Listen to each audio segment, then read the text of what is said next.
insibu n-numru 2.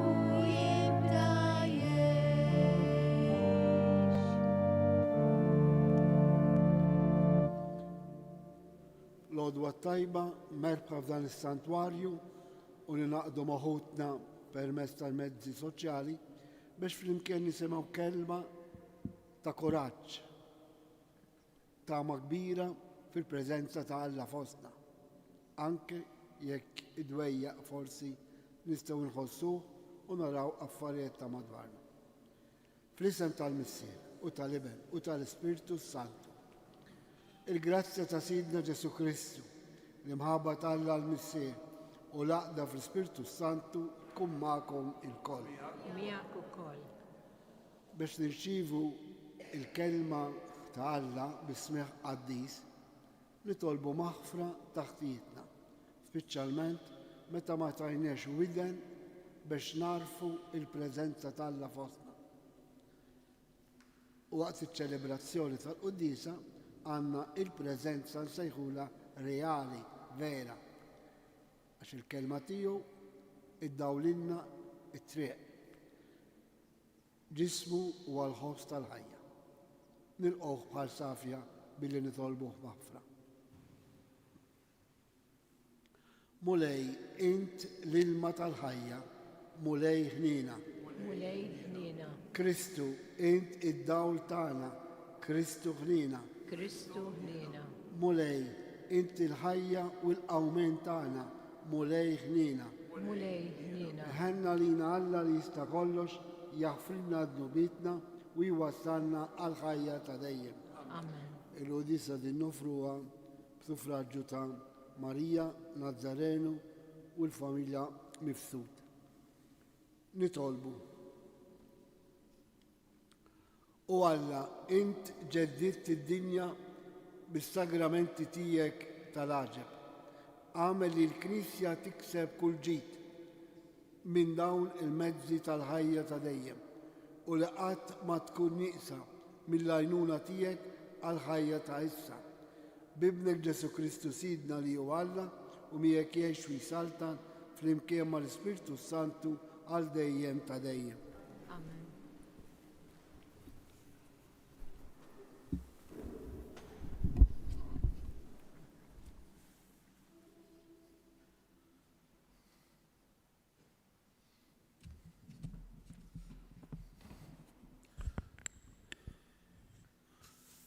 Għarim il-ktib tal-profeta Iżajja. Dan jgħid il-mulej. Arani, se noħloq smewiet ġodda u art ġdida. Ma jitfakkarx iżjed li moddi, f'moħħat aktar ma jiġi. Imma għad jifirħu jaqbżu bil-ferħ għal dejjem minħabba f'dak li għad noħloq jien. Arani, se noħloq Ġerusalem malena, il-poplu tagħha għal-ferħ. Jien nifraħ b'Ġerusalem u nitaxxaq bil-poplu tiegħi. Ma jinstemax aktar fiha leħen il-biki lanqas leħen in-niket.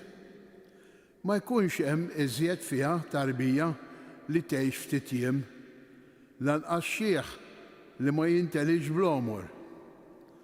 Għax iż-żagħżugħ imut ta' 100 sena u ta' 100 sena ikun il-midneb meta jieħu l-kastik. Huma qatt jibnu djarhom u jagħmru fihom, iħawlu d-dwieli u jieklu frotthom. Il-kelma tal-mulej. roddu ħajr lill-Alla. Nollik, mulej, għax fajtni. Nollik, mulej, għax fajtni. Nollik, mulej, għax fajtni. U ma ferraċ li dewwa tiegħi bija.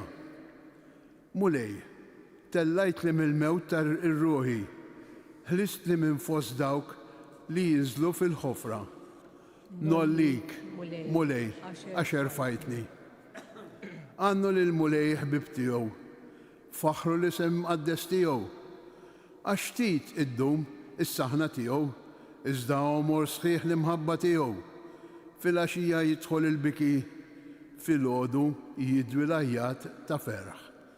Nollik, mulej, għax fajtni. Ismani, mulej, u ħenna lija. Kun, mulej, lajluna tiegħi. Int bdilt fis-sfin l-għali tiegħi. Mulej, Alla tiegħi, infaħrek għal dejjem. Nollik, mulej, għax fajtni. Nqumu għal-kelma tal-Evanġelju.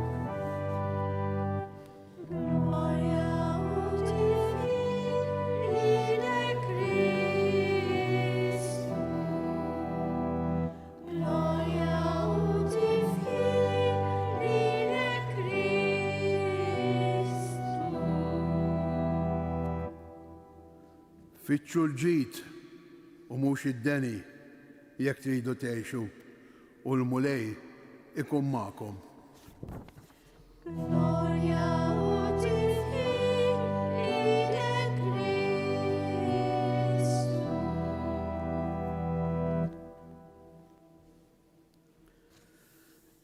Il-mulej magħkom. Qari mill-Vanġelu skont San Ġwan.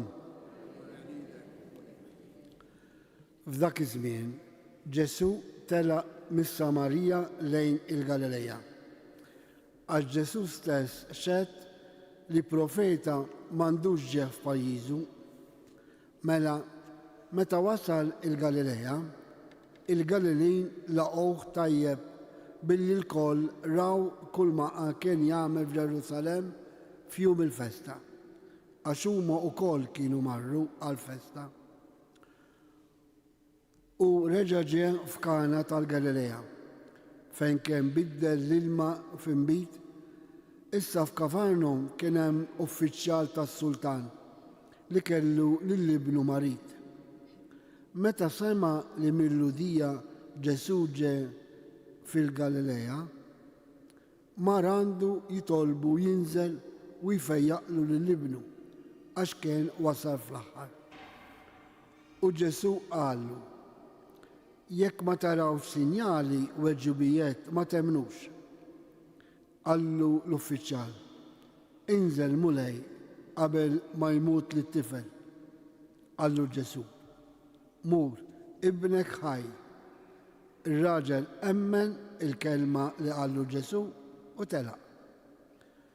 Huwa nieżel jiltaqa' miegħu il-qaddejja tiegħu u qalulu: ibnek ħaj. U staqsihom x'inkien meta beda jaqleb għall-aħjar. Huma qalulu: il-bieraħ fis-seba' sija telqu d-deni. Il-bister inteba' li dak il-ħin meta Ġesu qallu: ibnek jgħix. U emmenu u l-familja kollha tiegħu. Dan kien sinjal ieħor, it-tieni wieħed li jagħmel Ġesu meta ġie il-Galilea mill-Ludija. Il-kelma tal-mulej.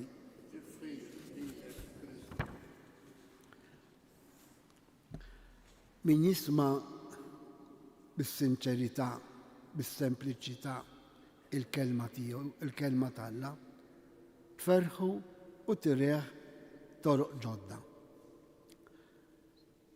Tafu daqsi kif idin ngħixu llum. Din il-biża tal-gwerra li kull ma jgħaddi qed tikber minflok tonqos. U kemm nisimgħu b'nies li nafu aħna li quddiem il-pjaga ta' ċerti mart tista' tħawwadna. U l-ħajja tal-bniedem hija mdawla minn dawn id-batijiet jew il-bidgħat. Però aħna li nemmnu quddiem dawn il-bidgħat kollha għandna kelma ta' kuraġġ. Ara x'ismajna dalodu lill-poplu mill-profeta Eżajja meta kien taħt irsir, jiġifieri skjavitu, ma kellu dik il-libertà.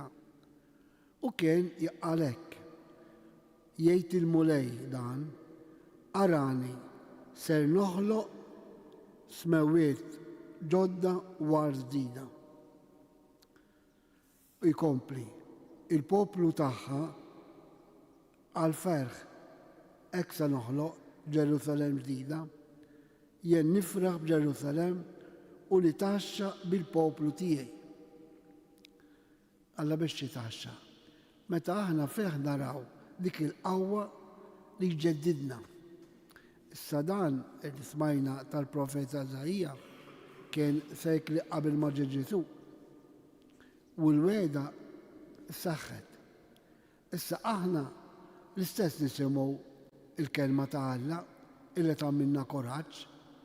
Għandna fil-Vanġelu smajna illi wieħed pagan, pubblikan, soldat tas-sultan, jiġifieri ma kienx mill-poplu ta' Alla, għaliex mara Ġesu quddiem id-tbatija anzi il-mewt ta' ibnu. Għax sema dak li kien qed jagħmel Ġesu. U x'kien jagħmel Ġesu?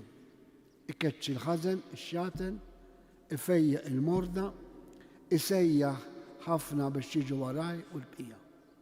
U dawn huma s-sinjali li Alla jagħti, mhix dawk is-sinjali li nippretendu aħna. Issa forsi tgħiduli imma dan hemmen għax-xahar mirakolu.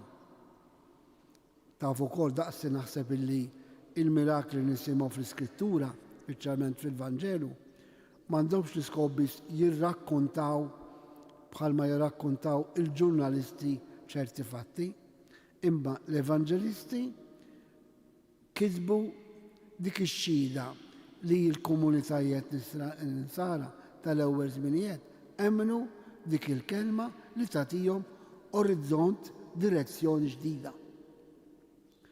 Issa quddiem dawn it-tbatijiet li semmejt fil-bidu.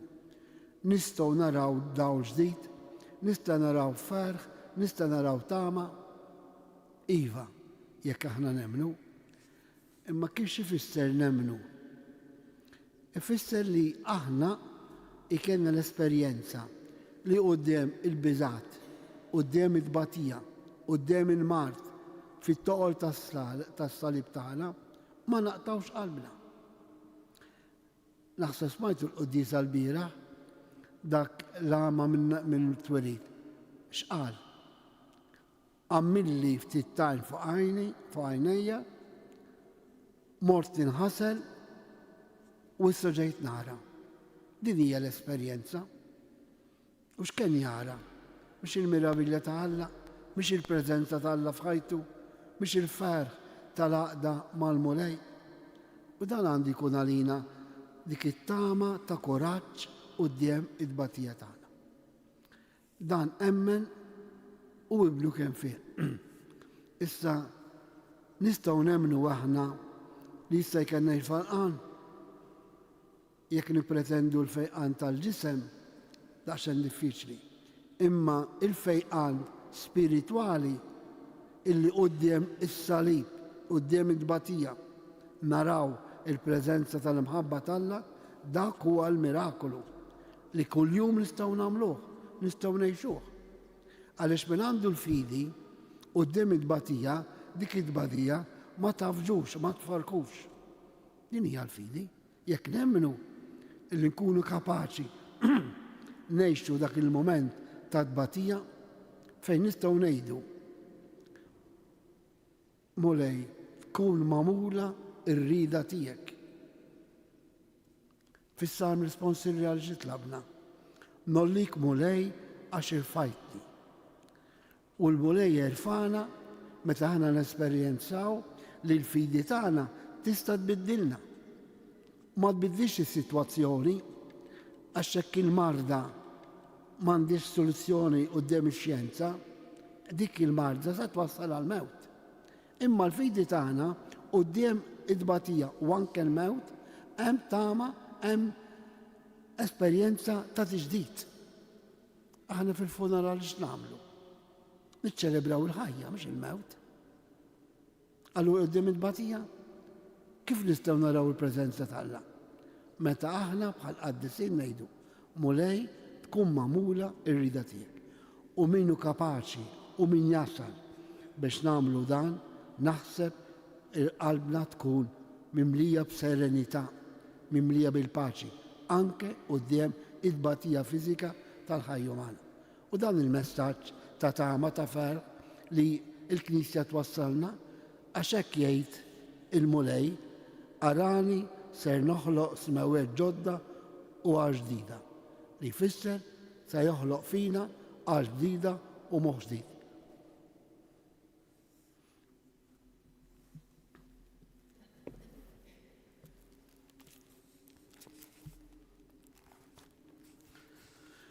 Ħuti eżis, f'dan iż-żmien għaddis tar-Randan, il-mulej jistidinna biex nifirħu u nfaħru għal-ħnina tiegħu li jagħmel magħna. Nitolbu ħares bit-tjieba lejna u jagħtina l-ħajja fi spirtu waqt li ngħidulu mulej ġeddidna bl-ispirtu qaddis tiegħek. Mulej ġeddidna bl-ispirtu qaddis tiegħek. Għal-katekumeni u l-katekisti biex jiffurmaw ruħhom bil-għajnuna tal-kelma tiegħek u hekk ikunu dawl għal ħuthom nitolbu mulej ġeddidna bl-ispirtu qaddis tiegħek. Għal dawk li huma responsabbli mill-paċi fost il-ġnus, speċjalment il-mexxejja fejn ħolqu il-gwerer u fejn iridu jirbħu fuq l-oħrajn biex jikkoperaw mal-kelma tiegħek fil-bini ta' smewiet ġodda u ġdida li fihom isaltan il-ġustizzja nitolbu.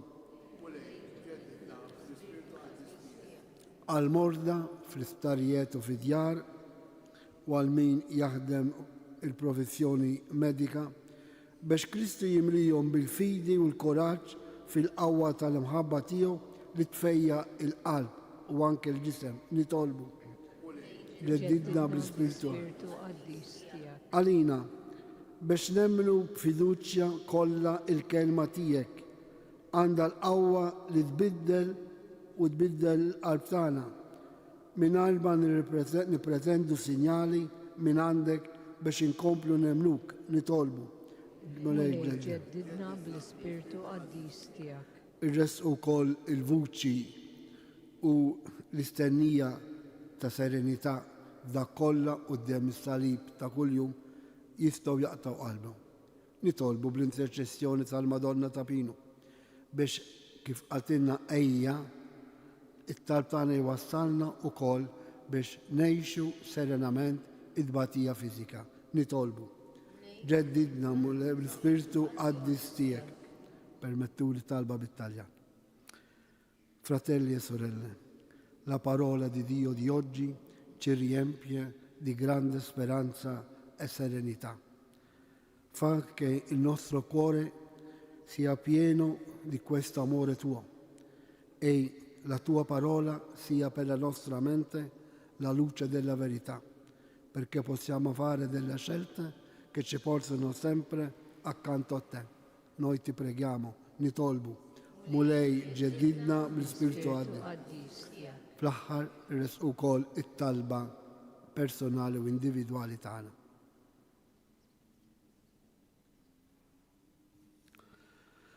Mulej Alla tagħna, sawwa fina l-Ispiritu Qaddis tiegħek biex nimxu skont il-preċetti tiegħek u nħarsu b'fedeltà il-kmandamenti tiegħek. Bi Kristu Sidna. Insibu numru 3.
Itolbu ħuti biex is-sakrifiċċju tiegħi u tagħkom ikun joġob lill-Alla l-Missier li jista' kollox. Is-sagrifiċċju għat-tifħir u l-glorja tiegħu. Nitolbuk mulej biex niksbu l-frott tas-sakrifiċċju li qed nofrulek. Ħalli f'din il-ħajja neħilsu mill-ġibdiet tad-dum u nġeddu lil ruħna fil-ġid tiegħek. Bi Kristu Sidna. Il-mulej magħkom. Nerfu lubna l-fuq. Niżukkaj lill-mulej Alla tagħna. Sewwa u xira tas-sew Missier Qaddis Alla ta' dejjem tista' kollox, tajjeb u daġid tas-salvazzjoni tagħna li dalgħodu u f'kull sitwazzjoni tal-ħajja fid-tbatija irroddulek ħaj. Bit-takkis ta' ġisimna int rażżan fina drawwieħ lina. Terfalna ruħna lejn is-sema, tqawwi fina id-drawwieħ tajba u troddilna l-ħlas tal-ħajja ta' dejjem bi Kristu Sidna. Bih ifaħru l-kobor tiegħek l-anġli u l-qawwiet kollha tas-sema. Flimkien ma' tagħhom ilqa' mulej it-tifħir tagħna waqt li bil-qima intennulek. Qaddis, qaddis, qaddis. Mulej Alla tal-eżerċiti. Ismawitu l-art u mlija bil-glorja tiegħek. Osanna fil-oli tasmawi. Imbierek minn ġej f'isem il-mulej.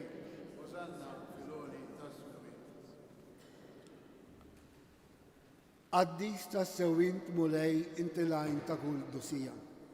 Qaddes għalhekk nitolbuk dal-offerti bil-barka tal-Ispirtu tiegħek biex isiru għalina il-ġisem u d-dem ta' Sidna Ġesu Kristu. Li meta kien seġinata biex minn rajħ ibati, ħa il-ħobs, ratt il-ħajr, qasam tal id-disċipli tiegħu u qal, ħudu u kulu il-kol minn dan, għax dan huwa ġismi li jingħata għalikom.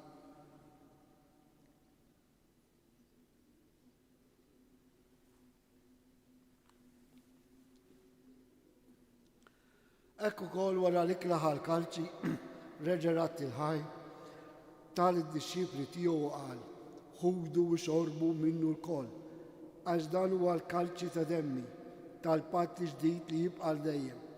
Id-dem li jxxerret għalikom u għall-bnedmin kollha għall-maħfra tad-dubiet. Għamlu dan tifkira tiegħi.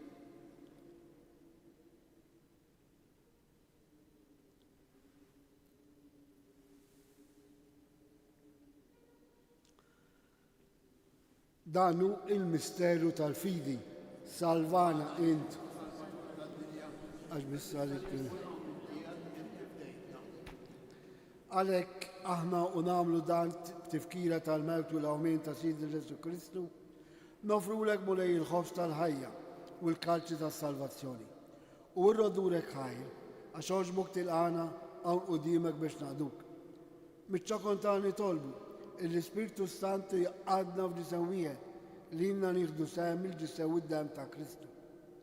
Ftakar mulej fi knisja tiegħek imxerda mad-dinja kollha. Wettaqa fl-imħabba flimkien mal-Papa Ljun, mal-Isqof tagħna Anton, il-Ministru u l-poplu li jint ksib talik. Ftakar f'ħutna Marija Nazzarenu Mifsud u l-familjari li oġbok issejħilhom għal għandek minn din-dinja. Ftakar ukoll f'dawk ħutna u qrabatna li raqdu bit-tama tal-qawmien. Daħħal il-mejtin kollha quddiemek fis-seb tiegħek. Ħen għalina l-koll nitolbuk, għatilina wkoll il-wirt tal-ħajja ta' dejjem. Flimkien mal-Verġi mqassom Malla Marija, San Giuseppe, l-Apostli, San Ġorġ Preka u l-Qaddisin kollha li jgħixu fil-biberija tiegħek sa mill-bidu tad-dinja. Għamel li magħhom infaruk u nsebħuk Ġesu Kristu ibnek. Bi Kristu, ma' Kristu u fi Kristu. Jingħata lilek Alla Missier li jista' kollox, flimkien mal-Ispirtu Santu, kull ġew glorja għal dejjem ta' dejjem. Ejjew flimkien nitolbu u ngħidu kun magħmula rrida tiegħek mulej fis-salib li għandi llum biex fih insibu il-faraġ u l-kuraġġ li imbidlu qalbna u moħħna bil-qawwa ta' grazzja tagħna. U għalhekk nitolbu flimkien. Missierna li jinti f'isma' wieħed jitqaddes ismek, tiġi saltatek, ikun li tritin kif is-sema jgħidu fl-ard. Ħobżna ta' kuljum għatina llum, aħfrilna d-dubitna bħalma naħfru l-minu ħati għalina, la ddaħħalniex fil-ġejb iżda ħlisna mid-deni. Aħlisna nitolbuk mulej minn kull deni, għatina fit-tiba tiegħek il-paċi fi żmienna biex inkunu ħilsa dejjem mid-dnub u mħarsa minn kull inkwien. Aħna u nistennew u nittamaw ilejna u l-miġġa tas-Salvatur tagħna Ġesu Kristu. Mulej Ġesu Kristu, li għedt l-apostli tiegħek, inħallilkom islem, natikom islem tiegħi, la tħares lejn nubitna, iżda ħares lejn il-fidi tal-Knisja tiegħek. Għati jaslemu laqda li jint trid fija, inti tgħix fis-saltan għal dejjem ta' dejjem. Il-paċi ta' Ġesu tkun dejjem magħkom. Għatu sinjal ta' paċi lil xulxin. Il-ġisem u d-dem ta' Kristu f'dan il-kalċi li ser nitqarbu bihom ikunu jiswewna għal ħajja ta' dejjem. Ħarruf talla mulej Ġesu Kristu.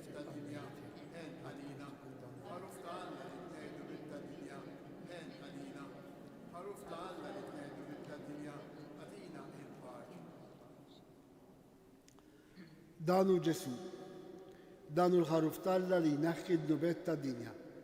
Ħajjin aħna l-mistidna għall-ikla tal-ħaruf.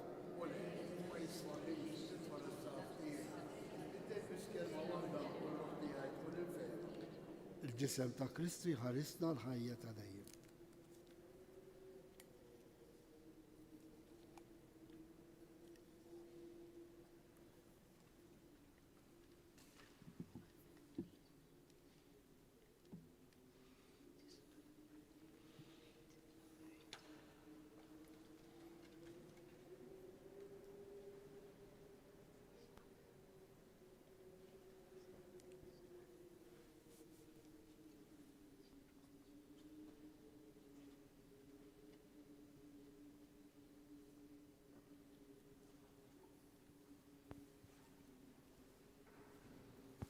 Insibu numru 8.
Nadurawko Ġesu imberkuk.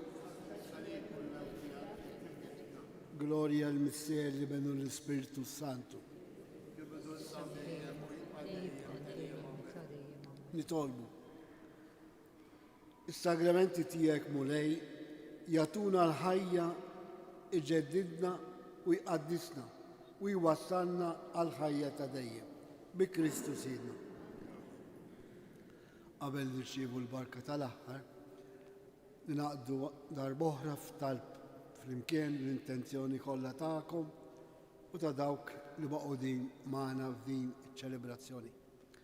Biex il-miraklu li Alla jista' jagħmel magħna hija li fis-sitwazzjoni ta' tbatija ngħixu b'ċerta serenità, anke jekk fil-qalb inħossu it-toqol, imma il-grazzja t'Alla, il-preżenza tal-ħabba tiegħu dik is-sitwazzjoni jenna ħafna biex ngħixu dejjem aħjar faqda miegħu is-sitwazzjoni tagħna. Dan il-miraklu tista' taqlonna il-Madonna ta' Pinu. Bil-qalb nitolbuha. Slima lik Marija bil-grazzja mimlija l-murej miegħek imekkin ta' fost in-nisa u mbierek il-frott tal-ġuf tiegħek Ġesu.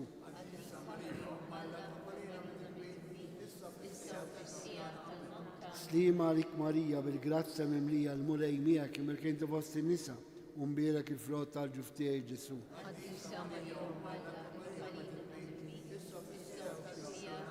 Slima lik Marija bil-grazzja mimlija l-murej miegħek imekkin ta' fost in-nisa u mbierek il-frott tal-ġuf tiegħek Ġesu.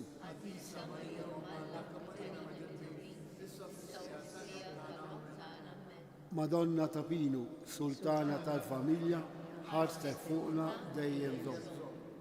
Xtiju nfakrukom ukoll li nhar il-ħamis, festa tas-sollenità ta' San Giuseppe, l-uddies hawnhekk f'dan is-santwarju ikun bħal tal-ħadd, jiġifieri fis-6:15, fit-8:30, fl-10, il-11:30 u mbagħad fil-5 ta' filgħaxija. Il-mulej magħkom. Iberikkom Alla li jista' kollox, il-Missier, l-Iben u l-Ispiritu Sant. Morru għejxu il-paċi ta' Kristu. Il-ġurnata tajba lil kulħadd. Numru 11.